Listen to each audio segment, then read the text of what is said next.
One of my biggest goals for this year's garden was to create a raised bed kitchen, flower, and herb garden. I have my primary vegetable garden on the other side of our property, but I wanted something that I could access easily right outside my door. So in this raised bed kitchen garden, I have incorporated a mix of herbs, flowers, and even some vegetables to have accessible at the ready. I'd love to show you what I've chosen for my raised bed kitchen garden today.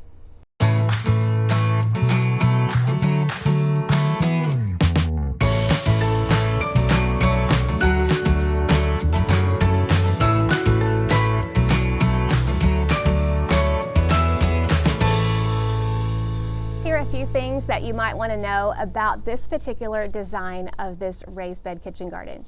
It was one that I drew out myself because I knew what kind of a shape and design that I wanted, and then my husband happens to be very handy, so he drew it out on a computer program, bought the wood, the lumber, and he put it together for me. The height of the raised bed is 30 inches. I wanted something relatively tall so that I wouldn't have to bend over to be able to take care of the garden. But with that height, for sure comes a lot of soil to have to fill the raised bed with.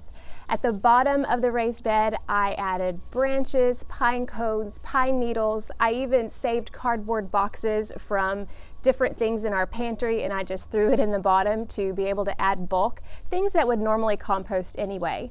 And then on top of that, I added some native soil that we had from another part of our property, and then I topped it off with bulk compost that I got from my local landscaping company. What I didn't anticipate when I chose which flowers, herbs, and vegetables that I planted in this garden was how large they would actually grow, because the soil quality was incredible.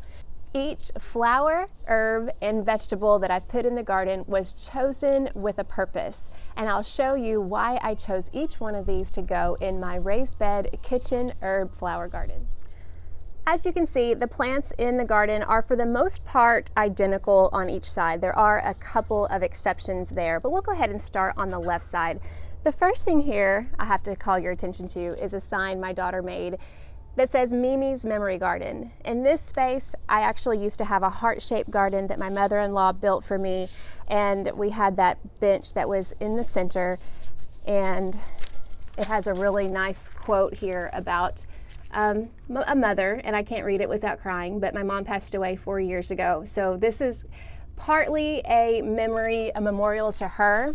And so some of the plants that I chose for this kitchen garden, you will see, is because of her or because of that past memory garden. But then a lot of it is plants and herbs that I've chosen for myself, which my mom would have loved because she was a huge fan of flowers. So let's start out here. I have, you can see, Dwarf Nasturtium. Now, that doesn't look all that dwarf, and I think that's again testament to the quality of the soil. It has taken over in a way that I never anticipated, because I also planted lavender here and lavender here, and the nasturtium and the calendula, as I'm about to show you here, have taken over this area. I really have a trouble with growing lavender here in my very wet and humid climate. So this is not something that's super easy, and I wouldn't be surprised if it didn't actually survive, but I've harvested quite a bit of lavender off of that already. The nasturtium is more for beauty and attracting beneficial insects. And then I also have calendula, and I've actually harvested a lot of calendula off of this so far. I grow calendula partly because it's beautiful, partly because it attracts beneficial insects. You can see insects on these calendula flowers right there. A lot of times they're syrphid flies, which are very beneficial. They're always all over the calendula. But I also harvest the flowers and I use them in body care. My favorite way to use calendula is to dry it and to infuse it in olive oil, and then I'll use it for my just face moisturizer, and I'll use it for salves. It's a very good base oil for any kind of skin condition or skin remedy. So I've got the calendula there. And here I have bush cucumbers. These are pickling cucumbers that don't need a trellis, and they pretty much stay in place. And I'm going to be harvesting from these pretty soon. You can see the plethora of flowers underneath here. Seems like, yeah. Oh, there we go. I've got one cucumber that probably is ready to be harvested there. But I chose that here because I wanted to have a ready source of cucumbers out my window, out my patio, so that I could grab some for a salad. And like I said, I chose one that doesn't have to climb a trellis to put in that location. Next I have Shasta Daisies. These were chosen by my mother-in-law from my mom's memory garden, and they are just gorgeous. So that's really the purpose they serve, is to just be beautiful and also attract beneficial insects. But these are ones that I transplanted from that earlier memory garden. Next I have a sweet pickle pepper plant. This is also known as Christmas tree peppers. I absolutely love these. Right now they're all yellow, but they will turn red and they'll have some orange ones too. These are really good to grill and to eat fresh. So that's another reason I wanted these here instead of in my regular vegetable garden, because I wanted to be able to pick them fresh and eat them. They're also a good substitute for bell peppers if I don't want to walk out into the garden, or if my bell peppers aren't ready. These are already ready and they're able to be used right away. These red flowers here, those are salvia. My daughter actually picked those out at the garden center, and my mother loved salvia, so I wanted to plant those in memory of her. Also, they are good pollinator plants. Hummingbirds supposedly love them. Haven't seen any hummingbirds here so far, but that's what those are for. And then here I have chamomile. It has a different growth habit. I believe it's a perennial chamomile. And so it's just now starting to bloom a little bit. The other one I'll show you on the other side is blooming a lot better. But it's really spread out in a way that I didn't anticipate. Hopefully we'll be able to get some harvest of that soon. And then next I have Feverfew. Feverfew is one of my favorite herbs to grow because it's just beautiful, as you can tell with the flowers, but it's also a medicinal remedy I like to have on hand for headaches and fevers and things like that. You can look up other uses for Feverfew, but it's also, obviously you can see it's a really pretty addition. Behind it I have cinnamon basil. This is a plant that I started growing last year, and I love it in salads. So that's why I put it out here in my kitchen garden, because every day when I get a salad, I go and I pick a few leaves of cinnamon basil to toss in my salad. It's super convenient.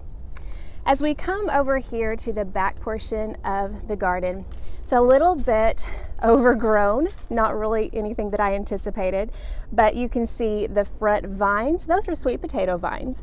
The reason I chose sweet potato vines there were because I wanted something that would kind of cascade over the front to create a focal point.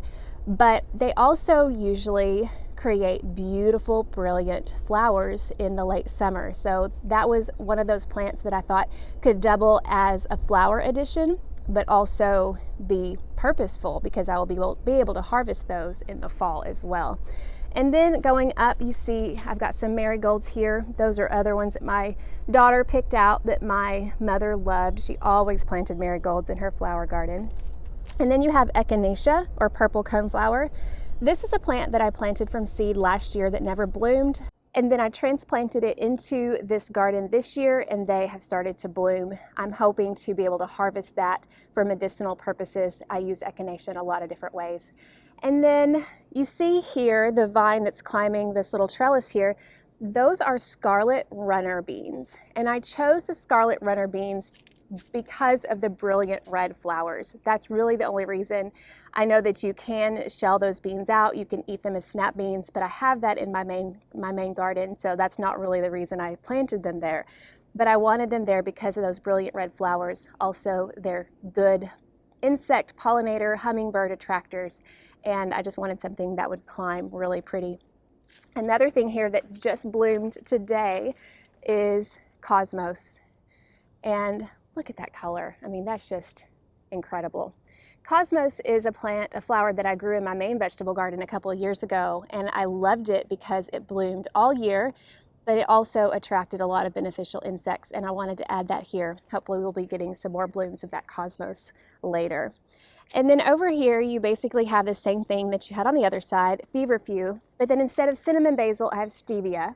I found a Stevia plant at a local garden center, and look at those bumblebees on that. Super good attractor of bumblebees, I'm realizing. And I am harvesting the Stevia, trying to figure out how to use it better, because I do use Stevia in my coffee every morning. I want to try to harvest it myself, so that's going to be something that's new for me. But in the meantime, I mean, look at look at those flowers and those bees. That's just incredible. And then on the other side, I have chamomile again. You can see these are starting to flower here. I love chamomile, just this apple smell, apple taste, just gorgeous. And then over here I have the same thing. I have a pepper, but it's not the sweet pickle pepper. I can't remember which kind of pepper that is. I'll have to maybe taste it or have my husband taste it. It might be an ancho chili pepper. I just can't remember for sure.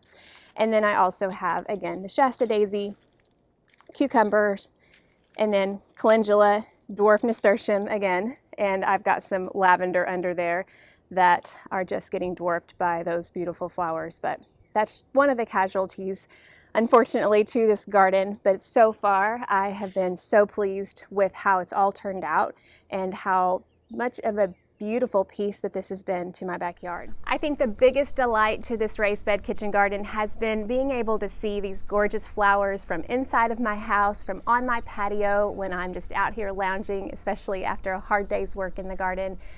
But to be able to have flowers and herbs, to be able to do double duty, being gorgeous as well as functional, in addition to being able to come outside and harvest a cucumber or a sprig of basil at the ready. This is one way that I just really have enjoyed incorporating beauty and function into my garden plan this year. I hope to encourage you to add more of this in your garden space. More beauty, more functionality, because you don't have to trade one for the other. If this is any indication, you can have both.